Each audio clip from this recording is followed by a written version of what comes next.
സർക്കാർ ജീവനക്കാരുടെ ശമ്പള പരിഷ്കരണത്തിൽ തീരുമാനം വൈകും. തദ്ദേശ തെരഞ്ഞെടുപ്പിന് ശേഷമേ പ്രഖ്യാപനത്തിന് സാധ്യതയുള്ളൂ.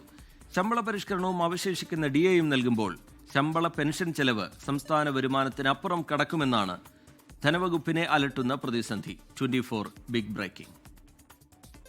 ക്ഷേമ പെൻഷൻ വർദ്ധിപ്പിക്കൽ, ഡിഎ കുടിശ്ശിക നൽകൽ എന്നീ പ്രഖ്യാപനങ്ങൾക്കൊപ്പം സർക്കാർ ജീവനക്കാരുടെ ശമ്പള പരിഷ്കരണ കമ്മീഷനെയും നിയമിക്കുമെന്നാണ് പ്രതീക്ഷിച്ചിരുന്നത്.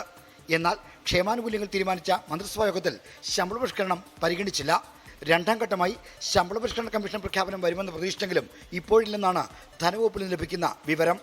തദ്ദേശ തെരഞ്ഞെടുപ്പിന് ശേഷമേ ശമ്പള പരിഷ്കരണ കമ്മീഷൻ നിയോഗിച്ചുകൊണ്ടുള്ള തീരുമാനം വരാൻ സാധ്യതയുള്ളൂ. നിലവിൽ ശമ്പളവും പെൻഷനും നൽകുന്നതിനായി ഒരു വർഷം വേണ്ടിവരുന്ന തുക 72,000 കോടി രൂപയാണ്. ഇത് സംസ്ഥാനത്തിന്റെ ആകെ വരുമാനത്തിന്റെ 74% വരും.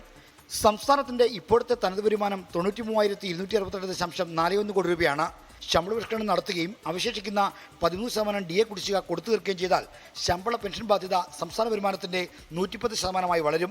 ഇതാണ് ശമ്പള പരിഷ്കരണ കമ്മീഷൻ നിയോഗിക്കുന്നതിന് ധനവകുപ്പിന് മുന്നിലുള്ള തടസ്സം. ശമ്പള പെൻഷൻ ചെലവ് ആകെ വരുമാനത്തിനപ്പുറം കടക്കുന്നത് സംസ്ഥാനത്തിന്റെ സാമ്പത്തിക സ്ഥിതിയെ തകിടം മറിക്കും. തനത് വരുമാനത്തിന് പുറത്തു നിന്ന് സംസ്ഥാനത്തിന് പണം ലഭിക്കുന്നത് കേന്ദ്രത്തിന്റെ നികുതി വിഹിതവും പൊതുവിപണിയിൽ നിന്നുള്ള വായ്പയുമാണ്. ശമ്പള ചെലവ് 110% ഈ തുകയിൽ നിന്നും ഒരു ഭാഗം എടുക്കേണ്ടി വരും. ഇതോടെ വികസനമടക്കമുള്ള മറ്റു ചിലവുകളെല്ലാം പ്രതിസന്ധിയിലാകും.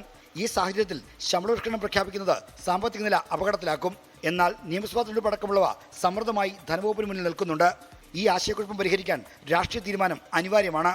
ആർ ശ്രീജിത്ത്, 24 തിരുവനന്തപുരം. ലോകത്തെവിടെയായാലും ഏത് സമയത്തും 24 വാർത്തകളും ഓഗ്മെന്റഡ് റിയാലിറ്റി പാക്കേജുകളും എക്സ്പ്ലെയിനറുകളും വിശദമായി കാണാൻ ഞങ്ങളുടെ യൂട്യൂബ് ചാനൽ നിങ്ങൾക്ക് സബ്സ്ക്രൈബ് ചെയ്യാം.